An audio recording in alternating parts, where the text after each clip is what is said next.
سنتے ہیں حدیث پاک المرء علی دین خلیلہ، کہ آدمی اپنے دوست کے طریقے پر ہوتا ہے.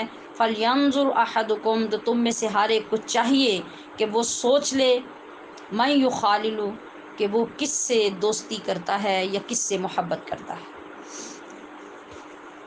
مسلمان کو چاہیے کہ نیک اور صالح آدمی کی سنگت اور معیت اختیار کرے، کیونکہ یہی سنگت اور معیت دین و دنیا میں کام آنے والی ہے.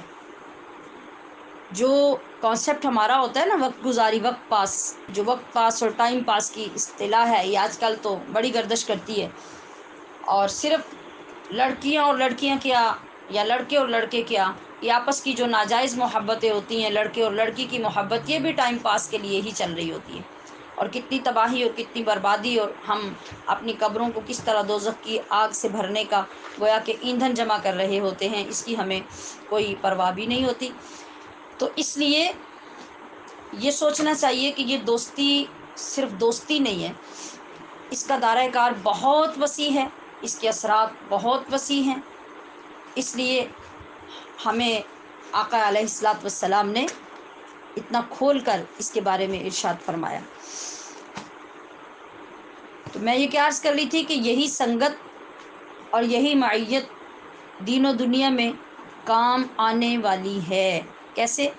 قرآن کریم کا مطالعہ کرنے سے کیا بات سامنے آتی ہے؟ یہ کہ الاخلاء یومئذ بعضهم لبعض عدو الا المتقین، سورہ زخرف کی یہ آیت کریمہ، جس میں ارشاد ہو رہا ہے کہ گہرے سے گہرے دوست قیامت کے دن ایک دوسرے کے دشمن ہو جائیں.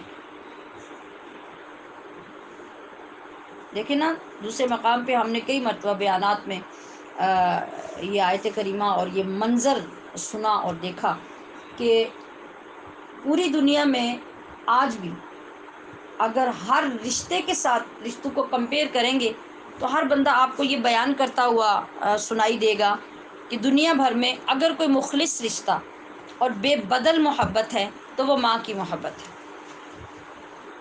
مگر یاد رکھیے کہ ایک دن وہ بھی آنے والا ہے جس کے لیے قرآن کریم نے فرمایا یوم یفر المرء من اخیہ وامہ وابیہ، کہ جب آدمی سے آدمی کا بھائی اور اس کا باپ اور اس کی ماں سب فرار حاصل کریں گے اور سب منکر ہو جائیں گے کہ ہم نہیں جانتے تو کون ہے اور تیرے ساتھ ہمارا کیا رشتہ ہے. تو پھر جب وہ رشتہ بھی وہاں جا کے نہیں رہے گا، اور ایسے حالات میں جب ہم مضطرب ہوں گے، مصیبت میں ہوں گے، مدد کی ضرورت ہوگی، پریشان حال ہوں گے، پھر دوسری طرف دنیا میں لوگ یہ کہتے بھی سنائی دیتے ہیں کہ دوستی ایک ایسا رشتہ ہوتا ہے کہ باقی رشتے سارے مطلب کے ہوتے ہیں، لیکن دوستی ایک مخلص رشتہ ہوتا ہے. اور یہ اپنے اپنے تجربات کی بات ہوتی ہے. کسی کو اپنے عزیز و اقارب مخلص مل جاتے ہیں تو ان کا دعویٰ وہاں ہوتا ہے، اور کسی کو دوست اچھے مل جاتے ہیں تو ان کا دعویٰ وہاں ہوتا ہے. کسی کو بیوی اچھی مل جاتی ہے تو وہ اس کی تعریفیں کرتا ہے، کسی کو شوہر اچھا مل جائے تو اس کی تعریفیں کرتے ہیں.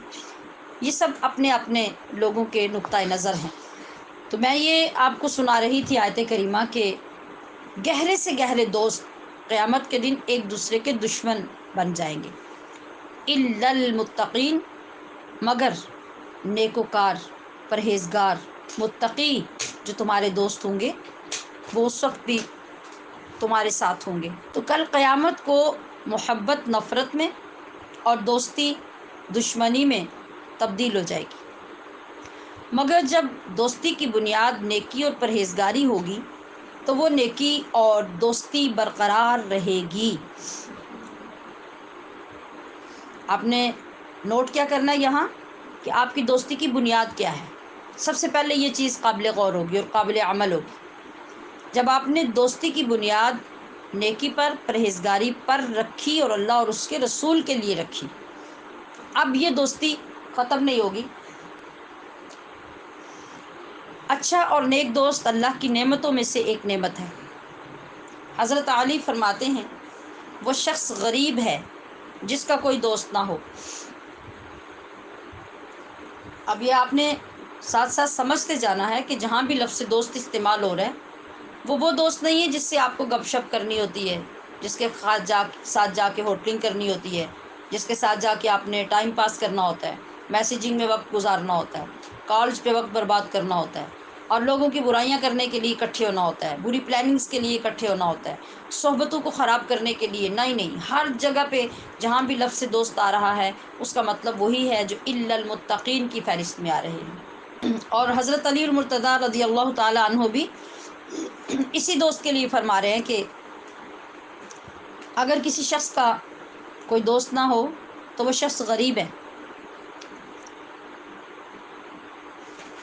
اور اس دوستی کے لیے ارشاد نبوی صلی اللہ علیہ وسلم ہمیں متوجہ فرما رہا ہے کہ دوستی کرنے سے پہلے یہ دیکھ لو کہ دوستی کس سے کر رہے ہو، کیونکہ پھر وہ تمہاری اور تم اس کی پہچان ہو جاؤ گے۔ حدیث پاک میں یہ فرمایا نا کہ المرء علی دین خلیلہ، آپ اگر اپنے ہی معاشرے میں سروے کریں، دیکھیں، غور کریں تو یہ ساری باتیں گردش کرتی آپ کو نظر آئیں گی اپنے ارد گرد، اور بعض اوقات آپ خود بھی کسی کے لیے رائے قائم کرتے ہوئے یہ لفظ ضرور بولیں گے کہ اس سے کیا اچھی توقع ہو سکتی ہے، وہ بیٹھتا اٹھتا کس کے پاس ہے، اس کی دوستی کس کے ساتھ ہے، کون سے لوگ ہیں جو اس کے حلقے میں شامل ہیں، تو آپ کیسے یہ کہہ سکتے ہیں کہ وہ بندہ اچھا کام کرے گا؟ اس کی کمپنی اچھی نہیں ہے، اس کے ساتھی اچھے نہیں ہیں، پوری دنیا ایسے ہی لفظ بولتی ہے۔ تو کیا فرمایا کہ دوستی کرنے سے پہلے یہ دیکھ لو کہ دوستی کس سے کر رہے ہو، کیونکہ پھر وہ تمہاری اور تم اس کی پہچان ہوگے۔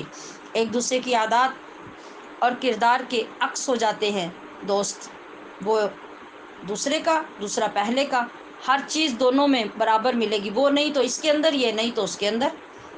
حضرت امام شافعی رحمۃ اللہ علیہ فرماتے ہیں، دیکھیے ہمارے اوپر بزرگان دین کے کتنے احسانات ہیں، اور کس کس جگہ پہ انہوں نے کس اخلاص کے ساتھ مصطفیٰ کریم کا دین ہمیں پیش کیا، اور پریکٹیکلی ہمارے لیے کتنے نمونے چھوڑے کہ ہم ان کو اپنا کر کس طرح سے خرابیوں سے بچ سکتے ہیں۔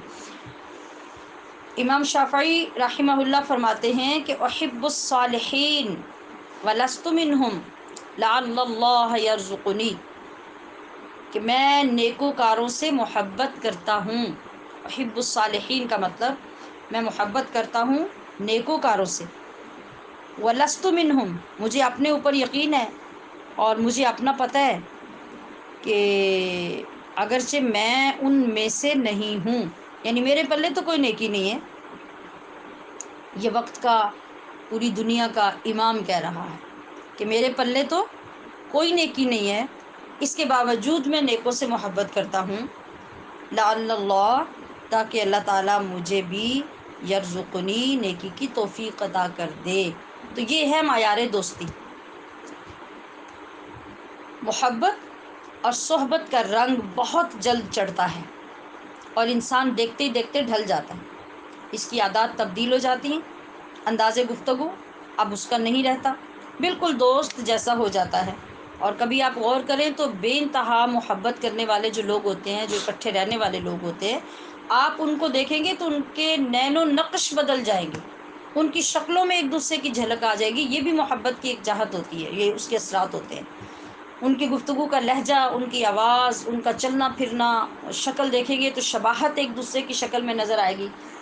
اسی لیے طبیب کائنات نے فرمایا کہ دوست اپنے دوست کے دین پر ہوتا ہے، یعنی دوست کے طریقے پر۔